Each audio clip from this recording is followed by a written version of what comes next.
Welcome to the Mighty Metal Hour. ¿Qué tal, Metalheads? Bienvenidos a una nueva edición de Sobre la Dosis. Si quieres comunicarte con nosotros para sugerencias, peticiones, algún tipo de reseña, no dudes en escribirnos a nuestras cuentas en Instagram, @sobreladosis o a mi cuenta personal verificada @Jonathan Montenegro. En la edición y producción general de Sobre la Dosis, Carlos González, y en la producción ejecutiva, Jonathan Montenegro. ¿Y quién les habla? Jonathan Monte Black. Welcome back. Esto es Sobre la Dosis.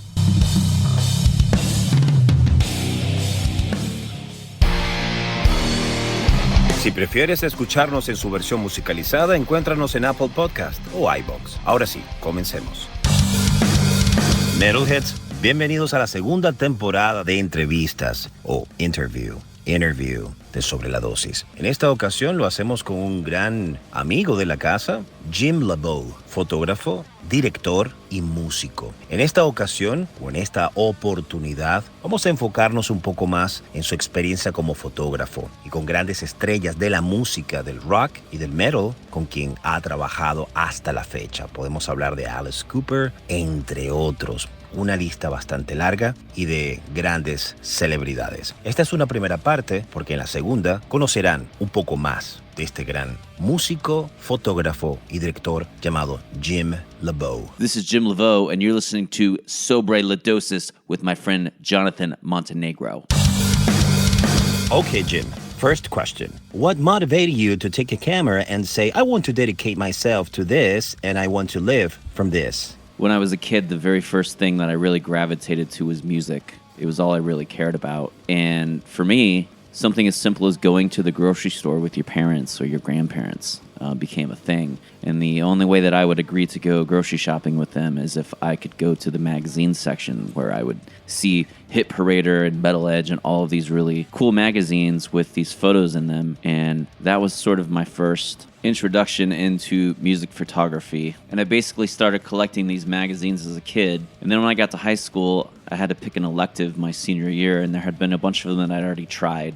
One of them I hadn't tried was photography. So I borrowed a camera from a friend, and I started taking photos of a local band out here in Phoenix. Shortly after that, I figured that I wanted to play music and be in a band more than I wanted to be a photographer. And being a young, dumb kid, I thought there was no way that I could focus all of my attention on more than one thing. So I put the camera down for many years. Then in like 2003, my mother had bought one of the first digital cameras that came out. It was Canon Digital Elf, little tiny. It looked like a little box. And I took it to an Ozfest, and I took some photos just from the crowd, and I saw what I had captured, and all of a sudden, as a young, also sort of dumb kid, I was like, I think I could do this for real. I also realized that photographing these shows and these artists and bands, that I was actually creating something that was exciting, and it was different than the other kids who were going to a concert and standing in line to buy a t-shirt, and then I would go to school and see 15 kids wearing the same shirt. But years down the road, those shirts fall apart. The photographs live forever, and that's a pretty powerful thing.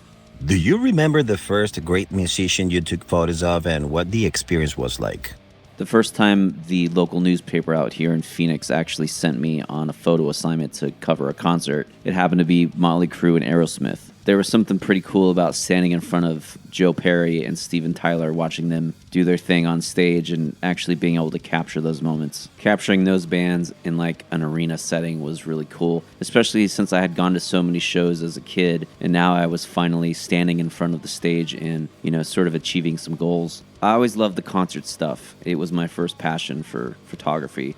But I really wanted to get into taking portraits because I figured that was the only way I would have any sort of chance of making a career out of photography, because there's so many concert photographers that exist in the world, and you can't just be a one-trick pony in this industry. So I got a little bit of a break, and by little, it was a pretty big break. The first person that I ever took portraits of was my friend Chester Bennington. That was sort of a big break for me, because at the time, Linkin Park was one of the biggest bands in the world. And I just asked Chester, hey man, you cool if I take a few photos of you real quick? And he's like, no problem, man. And even though I didn't have any lights or anything, I was just using available light that was in a dressing room, I immediately knew that I wanted to really go down this path of taking portraits on top of doing the live music thing too.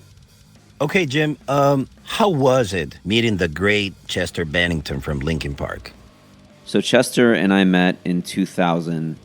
It was just a few days before my 21st birthday, and it was about 3 or 4 months before Hybrid Theory had come out. Linkin Park was actually supposed to open for my band at a place here in Phoenix called the Mason Jar. For those of you who've never heard of the Mason Jar, it's basically like the Whiskey A Go-Go of Phoenix. It was a place where everybody played as they were sort of getting their feet wet, and it was also a place that a lot of people played when they were on the way down. Right before that show was supposed to happen, I had got a call from the booking agent who asked if we could switch spots with Linkin Park because there was a guy in the band who was from Phoenix and his family couldn't get there early enough in time to catch his set if they went on as late as they were scheduled to. Towards the end of our set that night, we actually broke a snare drum, and Chester went and grabbed the Linkin Park snare drum and allowed us to finish our set. That was really the first interaction that we had, and it showed me what kind of person he was immediately. I have a million Chester stories, but that interaction that night was not about meeting someone who's in a big rock band. We were basically both just two dudes playing music that night, and we ran into each other a month or so later, and he came up to me, gave me a big hug, and he's like, "Dude, I love your band." Later that night, we ended up at a hotel party with a ton of bands who were playing a music festival in Phoenix. We became friends, and we never lost contact. And throughout those years, we took so many photos. I worked with him. At one point, he was the person I'd worked with the most, and I shot him with Linkin Park a bunch of times. I shot him with Stuntable Pilots and Dead by Sunrise. I did stuff with Club Tattoo, and we just did some stuff for fun, too. But no matter how big his band was, he was always the same dude that I met back in 2000 at the Mason Jar. Okay, Jim. So far, any musician has managed to intimidate you to the point that you doubted for a moment your ability as a photographer, or that never happened to you? The fact of the matter is that if you're intimidated, these guys can sniff that out real quick. And it's all about the vibe when you're working with someone. If the vibe is cool, then you're probably going to get the best out of them. If they have any sort of doubt about you or your ability, the shoot's going to be over real quick. So when I'm working with someone like Maynard James Keenan, who typically doesn't love having his photo taken, I have to go in and try to make it fun and enjoy exchanges of banter with him and really just open up the vibe. Because if you're scared of these guys, they will know immediately. And I think for me personally, like the photo shoot act itself is not nearly as exciting as when I get home and I throw the photos on the computer and I start seeing what we did. That's when things get exciting for me. What are you looking for as a professional to differentiate yourself from others? I honestly kind of don't pay attention to other photographers very much. I don't have a favorite. I sort of do what I do and kind of worry about what I find to be exciting and just sort of keep myself entertained. The important thing for me is to make sure that this doesn't start to feel like a job. Working in art is a creative release. It's therapeutic in ways, whether you're a photographer, a musician, a director. These things, these tools that we have are put in place for us to avoid normal life and avoid normal jobs. Okay, Jim, this question will be awkward a little bit, but if you had to choose 5 musicians from the world of rock and metal, who would you choose as the best to work with? As far as concert stuff goes, I don't think there's a more exciting band to shoot live than Kiss. Those guys really know how to play up to the photographers, and you always leave the show with really great stuff. They're a band I could probably shoot every day. Sticking to the concert stuff, I would say that working with Nine Inch Nails, who's one of my all-time favorite bands, that never gets old. I love working with the Queens of the Stone Age guys on and off the stage.